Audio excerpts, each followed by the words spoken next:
కేవలం 7,999 up to 10 kgs వరకు బరువు తగ్గి అధిక బరువు నుంచి వచ్చే ప్రధాన సమస్యలను దూరం చేసుకోండి. ఆ భూతం మళ్లీ రాకుండా చూసుకుంటా, ఆ బాధ్యత నాది. ఈ మధ్య సీఎం చంద్రబాబు పదే పదే చెబుతున్న మాట ఇది. ఆ భూతం మళ్లీ రాదని మాజీ సీఎం జగన్ ఉద్దేశించి చెప్పారు. ప్రస్తుతం ఈ పరిస్థితి కనిపిస్తోందా?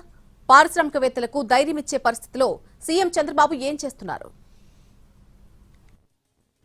పాలకుడు పనిచేస్తూ పోతుంటే ఆటోమేటిక్గా ఫలితాలు వాటంతటవే వస్తాయి. ఇదేం పెద్ద బ్రహ్మ విద్య కాదు. చంద్రబాబు లాంటి లెజెండరీ నాయకుడికి తెలియంది కాదు. కానీ సీఎం చంద్రబాబు పదే పదే ఈ మధ్య ఒక భూతం గురించి మాట్లాడుతున్నారు. ఆ భూతం మళ్లీ వస్తే అని ఇటు ప్రజలని అటు పారిశ్రామికవేత్తలని భయపెడుతున్నారు. జగన్ను ఉద్దేశించి ఆయన వ్యాఖ్యలు చేస్తున్నారు. భూతాన్ని భూస్థాపితం చేసే బాధ్యత ప్రజలదేనంటున్నారు. కొంతమంది అడుగుతున్నారు, మీరుంటే మాకే బాధ లేదు, మళ్ళీ వేరే వాళ్ళు వస్తే మళ్ళీ ఆ భూతం వస్తే మా పని ఏంటని అడుగుతున్నారు.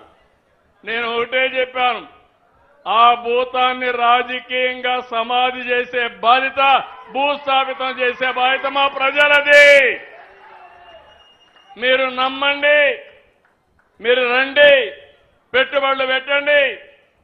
మీరు పెట్టుబడులు పెడితే మీ పెట్టుబడులకు భరోసా ఇచ్చే బాధ్యత నాదని చెప్పాను. పరిశ్రమలకు సంబంధించి ఎలాంటి సమావేశాలు జరిగినా, ఏ మీటింగ్కు హాజరైనా సీఎం చంద్రబాబు పదే పదే భూతం డైలాగ్ వల్లెవేస్తున్నారు. రాజకీయాల్లో ఇవాళ ఉన్నట్టు రేపుండదు, రేపున్నట్టు ఎల్లుండి ఉండదు.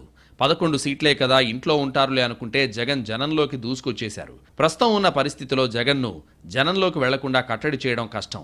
ఈ విషయం చంద్రబాబుకు తెలుసు. అందుకే ఈ మాట ప్రతిసారి చెబుతున్నారు. కొంతమంది పారిశ్రామికవేత్తల్లో ఇంకా కొంత అలజడి, ఆందోళన కనిపిస్తున్నాయి. ప్రధానంగా రాజధాని అమరావతి ప్రాంతంలో పెట్టుబడులు పెడితే పరిస్థితి ఎలా ఉంటుంది? గత ప్రభుత్వ నిర్ణయాల్లో భాగంగా 3 రాజధానుల అంశం మళ్లీ తెరపైకొస్తుందా? ఒకవేళ ప్రభుత్వం మారితే పరిస్థితి ఏంటి? అనుకూల వాతావరణం కాస్త కొంత ఇబ్బంది పెట్టే పరిస్థితి ఉంటుందా అంటూ చర్చ జరుగుతోంది. అందులోనూ సీఎం చంద్రబాబు పదే పదే భూతం మళ్లీ రాదు అని చెప్పడం కూడా ఆయనలో లోలోపల ఉన్న భయాన్ని సూచిస్తున్నాయనే అభిప్రాయాలు వ్యక్తమవుతున్నాయి. 11 సీట్లు వచ్చి రాజకీయంగా బాగా ఇబ్బంది పడుతున్న జగన్ గురించి ప్రతిసారి ప్రస్తావించడం కూడా టీడీపీ క్యాడర్ నేతల్లో ఇబ్బంది కలిగిస్తోంది. సీఎం చంద్రబాబు దీర్ఘకాలిక పరిస్థితులను దృష్టిలో పెట్టుకుని మాత్రమే భూతం వ్యాఖ్యలు చేస్తున్నారనే అభిప్రాయాలు వ్యక్తమవుతున్నాయి. పారిశ్రామికవేత్తలకు భరోసా ఇచ్చి పెట్టుబడులను ఆకర్షించే ప్రయత్నాలు చేస్తున్నారు. కానీ వైసీపీ కార్యక్రమాలు, జగన్ దూకుడు కూడా ప్రభుత్వానికి కొంత ఇబ్బంది కలిగిస్తోంది. దీంతో మళ్లీ ఒకవేళ భూతం వస్తే అనే డిస్కషన్ను చంద్రబాబు స్టార్ట్ చేస్తున్నారనే వాదన వినబడుతోంది.